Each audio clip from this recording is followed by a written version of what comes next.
Risco sistêmico é um conceito crucial no mundo financeiro. É a possibilidade de um efeito dominó, onde a falha de uma instituição desencadeia uma cascata de falhas.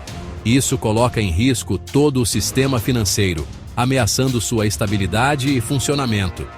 Imagine um castelo de cartas desmoronando com a mais leve brisa. Cada carta representa uma instituição financeira. Crises econômicas, como a crise financeira de 2008, são exemplos clássicos de risco sistêmico. A falência de grandes bancos levou a uma crise global. Essas crises geralmente se originam da interconexão dentro do sistema financeiro, onde instituições estão profundamente interligadas. Quando uma instituição tropeça, as ondas de choque podem se espalhar pelo sistema, derrubando até mesmo instituições aparentemente saudáveis. Esse efeito cascata pode ser devastador. Mas o risco sistêmico não se limita às finanças. Ele pode surgir de outras áreas. Desastres naturais e pandemias também podem representar ameaças sistêmicas, afetando a economia global. Esses eventos podem interromper cadeias de suprimentos, paralisar infraestruturas e semear o caos nos mercados financeiros, criando um efeito dominó de problemas. É uma ameaça constante com a qual os formuladores de políticas e participantes do mercado precisam lidar. Eles devem estar sempre vigilantes e preparados para mitigar esses riscos. Entra John Maynard Keynes, um economista britânico cujas ideias revolucionaram o pensamento econômico no século XX. Keynes desafiou a crença predominante de que os mercados se autorregulavam, especialmente durante períodos de crise econômica. A economia keynesiana surgiu da Grande Depressão, uma época marcada por desemprego em massa e falências generalizadas. Keynes argumentou que, em tempos de crise, o setor privado não investiria ou gastaria o suficiente para reativar a economia. Ele acreditava que a intervenção do governo era essencial. O governo, segundo Keynes, deveria intervir para estimular a demanda e colocar a economia de volta nos trilhos. Isso poderia ser feito através de políticas fiscais e monetárias. A política fiscal envolve o ajuste dos gastos governamentais e impostos para influenciar a economia. Durante as recessões, os keynesianos defendem o aumento dos gastos governamentais para criar empregos e impulsionar a demanda. Exemplos históricos incluem os programas do New Deal nos Estados Unidos, que visavam criar empregos através de projetos de obras públicas. Cortes de impostos para famílias de baixa renda também são vistos como uma forma de estimular os gastos, aumentando o poder de compra dessas famílias. A política monetária, por outro lado, se concentra na gestão da oferta de moeda e das taxas de juros para influenciar a atividade econômica. Isso pode incluir a impressão de mais dinheiro ou a redução das taxas de juros para incentivar empréstimos e investimentos. O ano de 2008 ficará para sempre gravado na história econômica como o ano em que o mundo esteve à beira do colapso financeiro. Foi um período de incerteza e medo, onde cada notícia parecia trazer mais desespero. A crise financeira global, desencadeada pelo estouro da bolha imobiliária dos Estados Unidos da América, expôs a fragilidade do sistema financeiro global interconectado. O impacto foi sentido em todos os cantos do mundo, desde pequenas empresas até grandes corporações. No centro da crise estavam as hipotecas subprime, instrumentos financeiros complexos e padrões de empréstimo flexíveis. Esses produtos financeiros, que pareciam promissores, rapidamente se tornaram um pesadelo para muitos. À medida que os preços das casas disparavam, os credores distribuíam hipotecas para mutuários com histórico de crédito ruim. A ilusão de prosperidade levou muitos a acreditar que o mercado imobiliário continuaria a crescer indefinidamente. Essas hipotecas subprime foram agrupadas em títulos e vendidas para investidores em todo o mundo.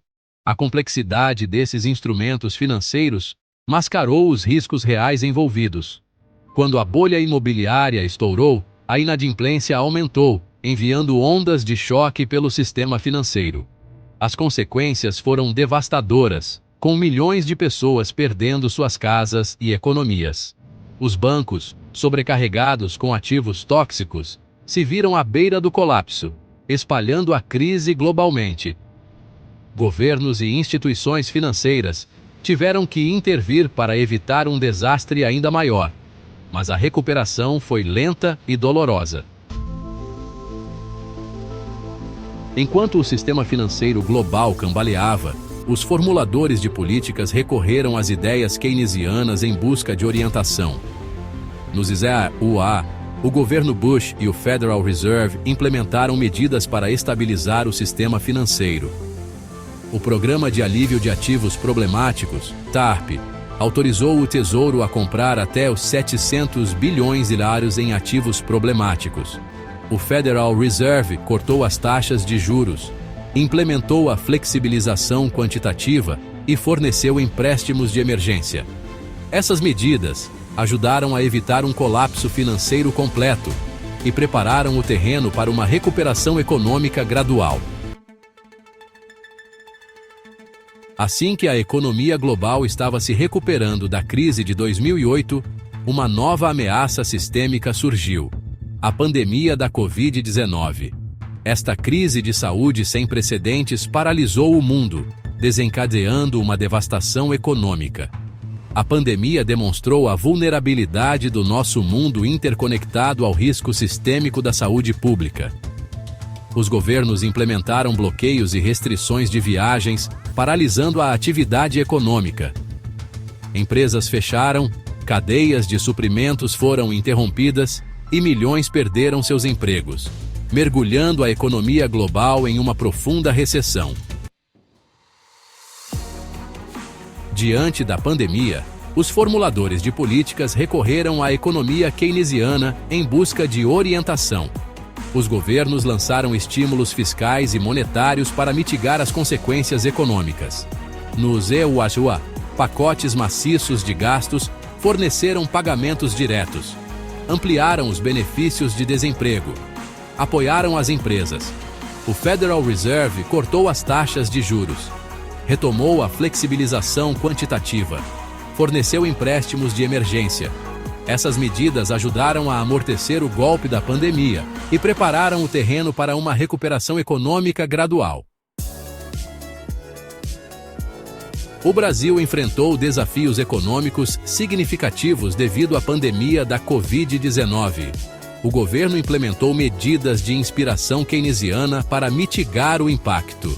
O programa Auxílio Emergencial forneceu transferências mensais de dinheiro para trabalhadores informais e famílias de baixa renda.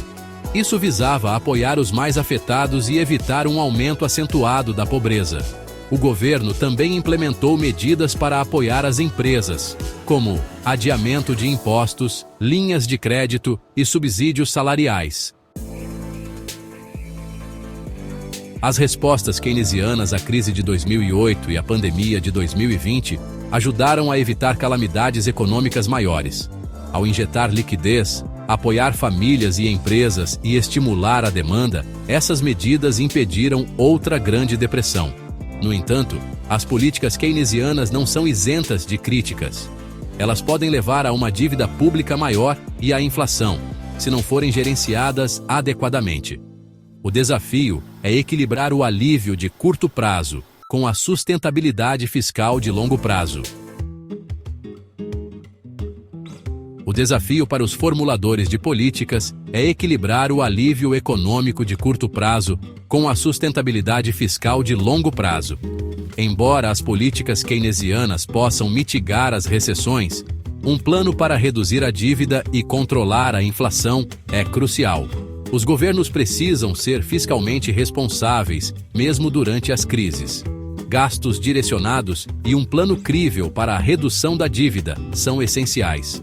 O objetivo é criar um ambiente econômico propício ao crescimento sustentável e à prosperidade compartilhada.